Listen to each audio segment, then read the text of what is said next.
রাজবাড়ীর গোয়ালন্দ পৌরসভায় গর্ভধারণ ছাড়াই দুধ দিচ্ছে ৪ মাস বয়সী একটি ছাগলের বাচ্চা।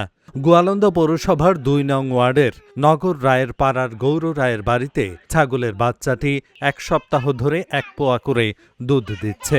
এমন ঘটনার খবর পেয়ে ছাগলের বাচ্চাটি দেখতে উৎসুক জনতা গৌর রায়ের বাড়িতে ভিড় করছেন।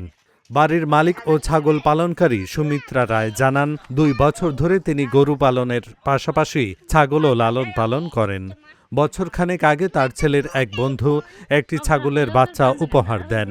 গত ২০ দিন আগে ছাগলের বাচ্চাটির ওলান বড় হতে দেখেন গৌরের স্ত্রী সুমিত্রা রায়। তবে ১ সপ্তাহ আগে দেখতে পান ওলান থেকে দহন ছাড়াই সামান্য দুধ বেরোচ্ছে। পরে তিনি প্রতিদিন সকালে অল্প অল্প করে ছাগলের দুধ দহন করেন। বর্তমানে ১ পোয়া করে দুধ হচ্ছে। গর্ভধারণ ছাড়াই ছাগলের বাচ্চার দুধ দেয়ার এমন খবর পেয়ে প্রতিদিনই এলাকার অনেক মানুষ দূর দূরান্ত থেকে আসছেন গৌর রায়ের বাড়িতে। অনেক রোগ সারে যদি খায়, অন্য একজনের রোগ সারে।